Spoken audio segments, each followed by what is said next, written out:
Kyle, how do you feel about lab-grown diamonds? I feel it's time that we have a conversation Does this come to with the Jesus? Do we call this the come well, to Jesus? maybe. I think that there are some things that we need to talk about in the industry about lab growns, and I'm not going to be offering solutions because I don't want to sound like I have all the solutions. There's a lot of information I think that we should be talking about and sniffing out as retailers. And if there's consumers out there watching this, I want you to be informed Hmm. on what we're hearing. Now, I'm a jewelry retailer. I have a retail store. Um, and we do sell lab grown There jewelry, and are we have some. strategies Yep. that we sell. All right. So I temper that. Yes, we make money selling labs. Um, I'm also your partner here at Train Retail. We help jewelers create more profitable jewelry stores by focusing on their profit, their people for a greater purpose. Our job is to lead in the jewelry industry with great research and understanding on what's going on to help retailers serve their customers better. Yeah. That's where this is coming from. Yeah. We want to be thought leaders. Yep. Yeah. Now, my role at kind of my self-proclaimed role at Train Retail is the nerd. I like to date. I like to dig for data, mine for information, and I really like to go out and sniff out what's going on that you're not going to see in the trade publications. You're not going to see in the news headlines. But I want to hear about it from the front lines. And part Hmm. of that is I've gotten a little tiny network of wholesalers and people who work B2B, business to business, who give me information about what's going on. And so a lot of the information I'm going to talk about is from that front line perspective. Right. And we There are also two, have data. We also have data from our customers that we see on their sales reports every single month right. with our one-on-ones. So, So there, put this stinger at the front of the video so everybody knows what this is about. all right. Ready? Here are two or three big issues in lab grown diamonds today in 2026 that we need to be talking about. Right? Good. Here we go.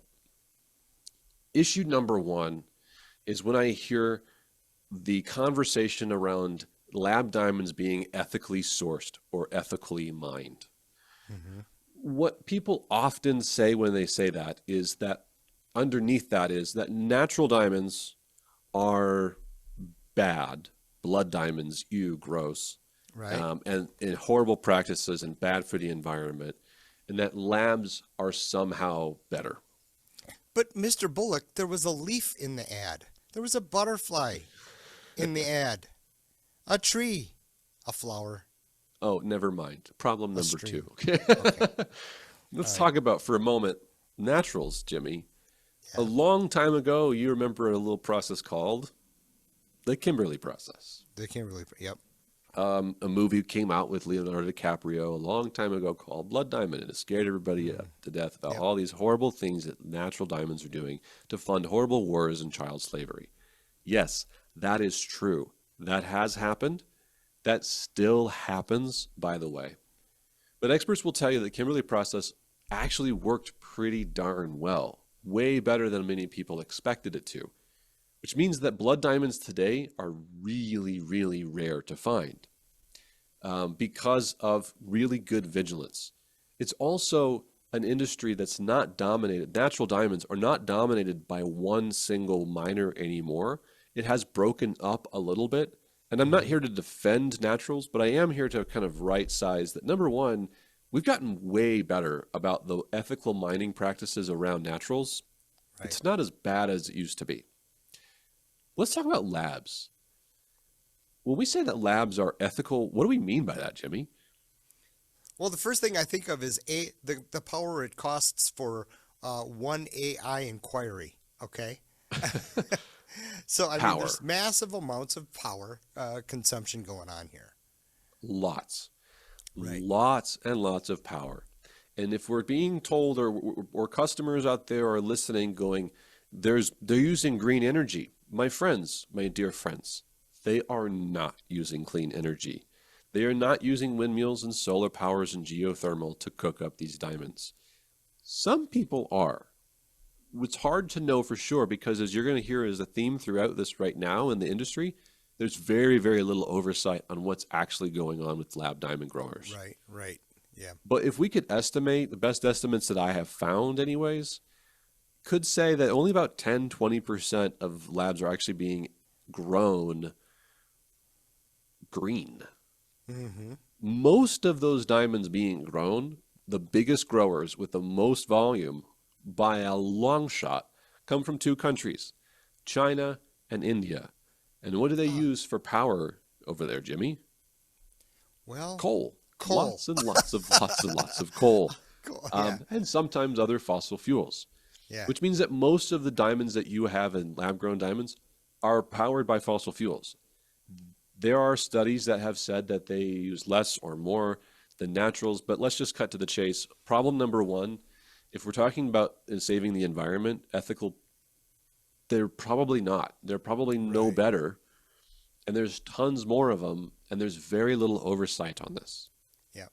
Ethical problem number two I want to talk about, money laundering, and lots of it, my friends.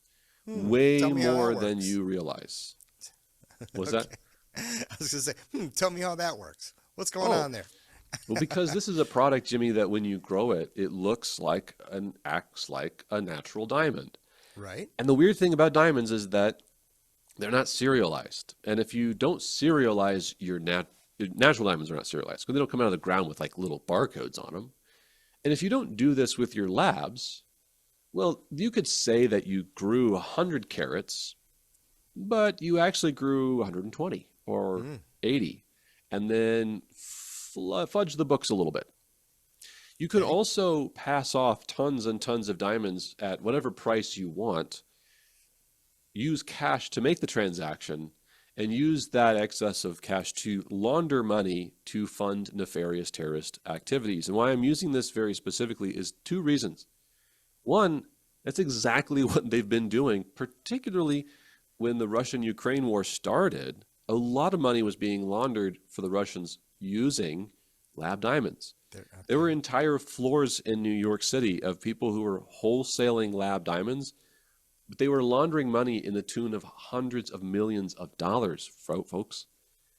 And that really never got big publicity that changed the industry. We may have heard about it, but it Mhm. didn't change our processes. Right. Right. And the Right. second reason I say this is because one of my sources, a good person, a great grower, someone who's doing a good job, we'll talk about that.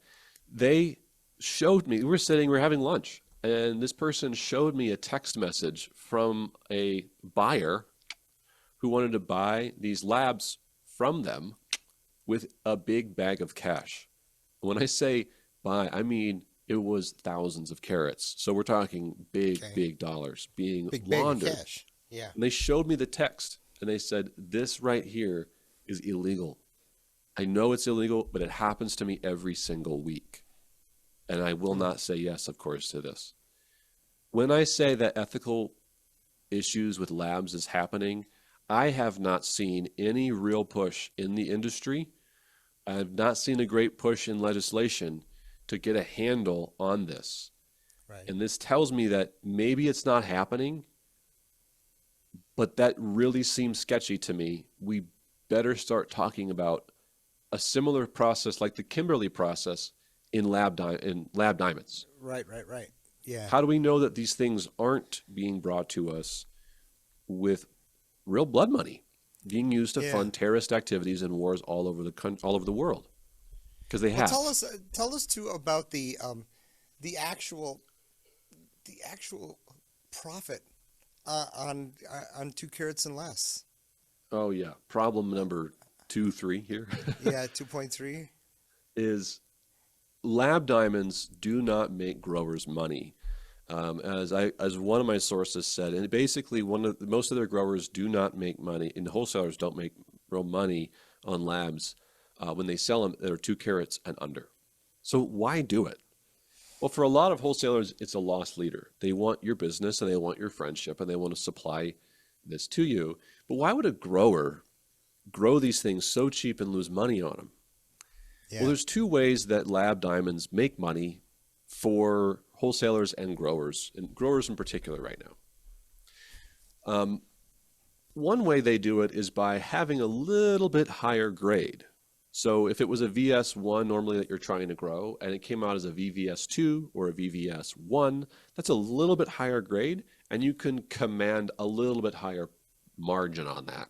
So the growers are incentivized to try to get a little bit higher grade, color, clarity particularly, out of the stones. Okay? Yeah, but who's grading them? Glad you asked. Because I'm going to get to that in a second. Because there's one more important thing you should know about how you would make money in labs. All right. The other way that you make money selling labs in the wholesale growing world, as I've understood it, is through reports. GIA and IGI are the two reporting companies that sell those little trifold laminated folders that tell you the grade of the stone. And I'm calling them reports, not certs, because they are not certificates. Legally, they certify nothing, and they have no legal merit whatsoever. They're reports, and they say so on the back right there. They are not certified at all. They're an opinion piece of paper. And they can charge a few extra bucks per stone that's graded with one of those pieces of paper. So, what are the two ways you make money selling lower end lab? Sell paper. Sell some paper.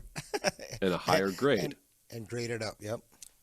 Now, if you're a reporting company and you have a partnership with a lab grower and you can get a lot of labs, you're charging per report, remind you. Are you saying I'm independent right now? Sure. Let's say you want to get, you're a reporting company and you want to get into the lab growing business. Report business. So you partner with a growing company, and what they really want are higher grades on lots of pieces of paper that they can report, that they can sell. And you get lots of pieces of paper that you can charge for. So this is good for you, right? Have you seen The Big Short? Oh, you see where I'm going with this, don't you? Okay. All right. Wow. Yep. So would you want to make your customer happy, Jimmy? How would you make your growing company happier? Blah, blah, blah, blah. Yeah. Magical grading. My friends, you can have your diamonds graded, certified. One company in the world does it. It's called GCal, and they use AI technology not only to grade objectively the clarity, but also the color. These other grading companies do have this technology. They don't rely on it. That's weird. It's also weird because I've heard reports. I would like more confirmation, but I've heard reports that some of these growing companies actually have full-time graders on site where they're growing and on their payroll. Yeah. They are paying, reportedly, paying grading companies to grade the diamonds that they're themselves growing. Mm-hmm. If you're catching what I'm saying here, there's a thumb on this scale. Sure. And that thumb says, I want really high-end grades because I want to sell you a piece of paper. You can also now go out and buy parcels of labs, huge parcels of labs, for a fraction of what you would if it has a grade piece of paper with it. And this proves what's going on. Yeah. Labs are going to become the new CZ. Price-wise, it's the new CZ, it's the new Moissanite. Well, and we're already starting to see the trend where they're starting to live in silver, okay? And you said it many times to our customers. That's a perfect marriage, labs and silver all day long. Keep it out of my 14 karat, 18 karat jewelry. So all of this is bothering me. This is why I want to start this discussion on our channels. And I'm not here to tell you what my answers are necessarily, but I want to give some direction. And these are imperfect, by the way. Number one, I just really want to educate people. They're imperfect, but they're educated. Okay? They're educated. So they're the best I got. I can tell you that. It's the best I got. Okay? Right. And the best I got doesn't feel like it's enough. But we need to educate ourselves about what is going on with labs. Again, I sell them, and I don't lose sleep over them because I'm trying to do it as best as I can. But again, there's three big problems I'm seeing. Ethically sourced does not mean it's that it's good for the environment. I'm not seeing really good information telling me that. Two, There are real concerns I have with the history of money laundering and nefarious activity, and I have not seen vigilance on that. And three, I'm concerned about how they're fixing prices and how they have gotten in bed with graders, Graders. Yeah. and that this is an inherently biased system. Grading companies are biased. If it was a true appraiser, they would do none of this. Okay? If you hire someone to appraise your home and tell them the value that you want for your home, that would be an invalid appraisal. And that's what's happening here. Right. And what's Right. happening down to the consumer, the customer, is they're hearing messaging that tells them not to worry about any of those things. In fact, those things don't happen in lab jewelry when they absolutely have and are happening. Now, Yeah. the things that I want people to leave with and have some knowledge going, okay, there is ways we can continue this conversation in help. One is look at the history. When we did the Kimberly process as an industry, it actually had an effect. It did change the outcome of a lot of things. It didn't fix it. It didn't make it all go away, but it had a No. huge impact on blood Sure did. diamonds going Sure did. almost to nothing. Yep. So I think this is a time where we need to band together and start figuring that out again Yeah. for labs. Yeah, good regulation and accountability for the whole process. 100%. I think And we that, also, I might even include how it was powered. You know, what powered that plant? That yeah, might be an important factor in this certification or this report. Not certification. absolutely. Yeah. Go out, currently right now, there are some auditing companies that audit these growers and these wholesalers. The one that's probably the most prominent is the RJC, Responsible Jewelry Council. They are not perfect. The things I've heard does not mean that this is a one size fits all, they're fixing everything. But it's an initiative that's trying to fix some of those problems I've stated. And Yeah. when a grower or a wholesaler signs up with them, they are willing to have their entire building process and books audited by an external company and really checked out. And so when you work with an RJC company or with a company that is going through a major organization that's doing this as well, because there's others trying to do this as well. I think the JA might be doing something, Jewelers of America, don't quote me on that. Some of the big industry. So when you're buying with a vetted place that's willing to be audited for these types of things, you're doing some diligence to make sure that you're providing customers with something that really is what they say it is, Right. and not doing something behind the scenes that's nefarious. Yeah. I think that's Yeah. number one. I think it's number two. Let's just get right down to reports on labs has ruined the reporting world. The GIA has become so inconsistent in their grading. The IGI has as well. There are very few grading companies, and the only one that I know of in the world that's actually legally certifying diamonds using objective technology is GCAL, and they're out of New York. Small little company, and they're not used very often. So I think the reporting world has basically gone bust, and we need to Yeah. come a reckoning because it's bleeding over into naturals, Yep. and Yep. that inconsistency is popping up in naturals for a lot of the same reasons I've quoted about labs. Yeah.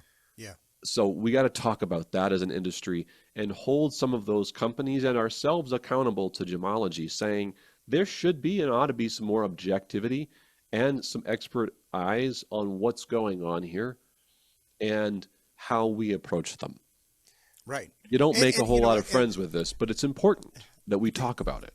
the old adage of is if it seems too cheap, or if the deal seems too good, and maybe lab diamonds are going to cost a little bit more. Okay, so they're going to cost a few more dollars per carat, but I would rather have that and accountability and legitimacy and all the way through. I'd feel much better about selling that. Me too. Whenever I had a 000 in the stores, 000 natural, we had it AGS or GIA certified with the cut and all that kind of stuff. We felt so good about that. We had so much pride in that. And I think, and this is another rabbit hole I won't go down, but we've gotten lazy. We've gone right to lab grown. We're order takers, going special order and lab grown, and we're losing our sales skills with the emotion of the moment. And I just did a training on this on our platform, and that is people come into our store with all kinds of emotion. We put the stuff in the store with logic. They're not even buying, they're not even thinking logic when they walk through our door. And so let's get out of our logical brains, stop going immediately and bringing up lab grown to customers who probably don't even care about it. Let's start selling more out of our cases like we used to, and showing them natural diamonds right off the bat. And then, we'll learn a lot of information once we start, as you say, Kyle, sticking things on their finger and getting things on their finger and get the conversation rolling and get the excitement and the eyes moving True. again. I would say you're right about the customer. I'll push on Yeah. that. It's important to everyone listening, though.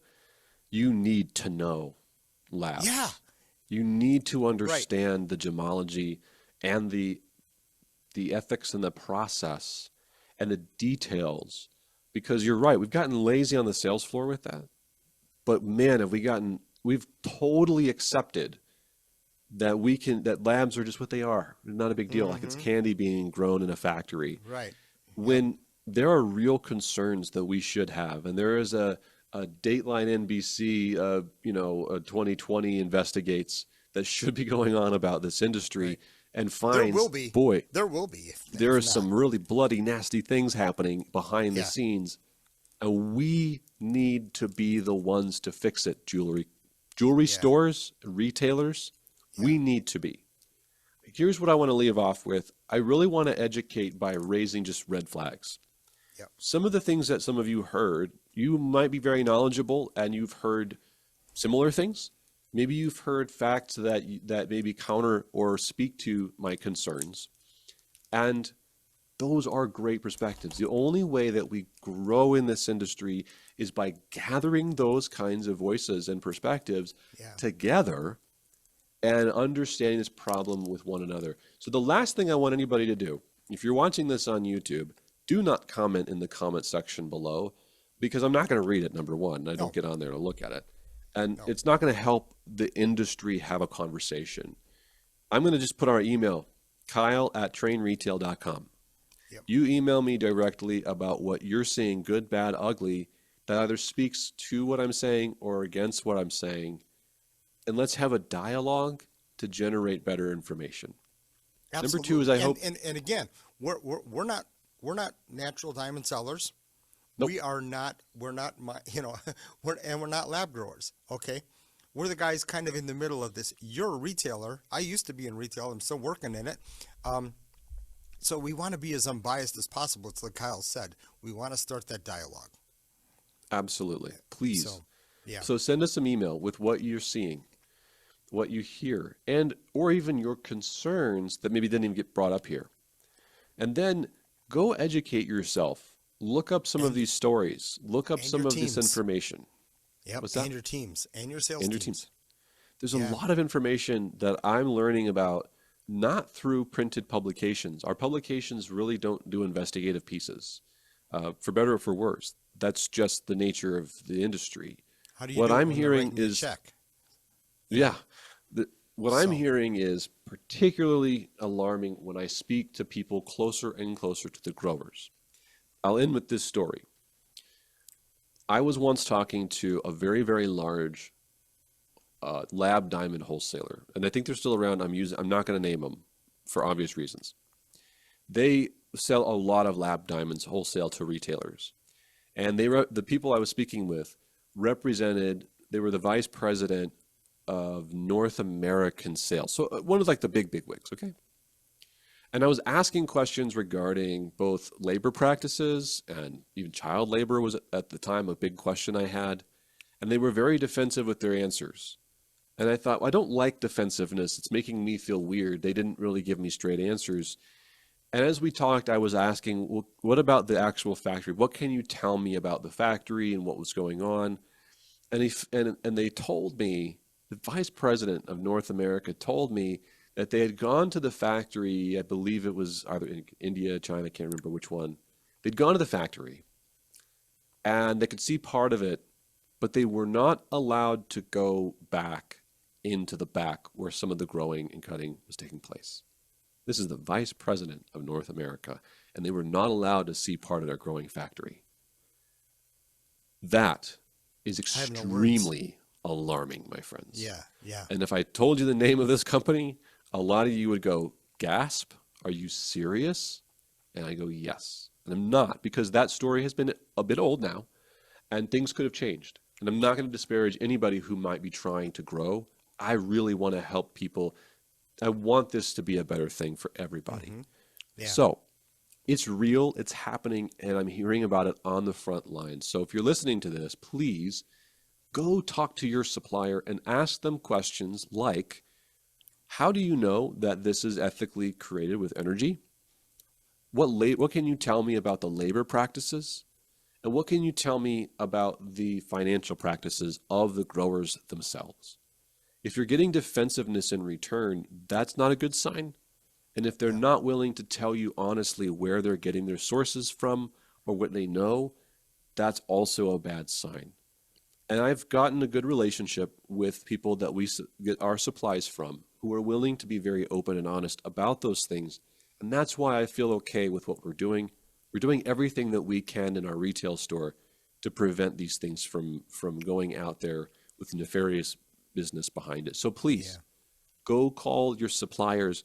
Just ask them these honest questions without accusing and just listen and give us your feedback on what you're hearing from them, because we really, really want to help the industry and know where those good actors are and where those people who are trying to make a difference in the industry are located. Yeah, beautiful. Thanks for this, folks, and thanks for your open-mindedness to this and not defensiveness. Again, we want to just create a conversation. We want to be thought leaders in this industry. We want to call BS on whatever's BS, and so help us do that. And send us an email. Send it to Kyle. He likes that kind of stuff. Kyle@trainretail.com. All right. I do. And oh, by the way, just a quick plug here for our platform. Train Retail is your ability to train your team with jewelry repairs, jewelry sales, management training, product videos, how to, all kinds of wonderful things for your team. And it's a wonderful training platform with hundreds and hundreds and hundreds of videos, and I'm not lying about that. Try it for trainretail.com for 1 month, absolutely free. What's our promo code? Free month. Free month. All one word, all lowercase, free month. So coupon code, free month. Give it a try. And again, write us. Let us know. We wanna get her going. Okay, guys? Go be awesome.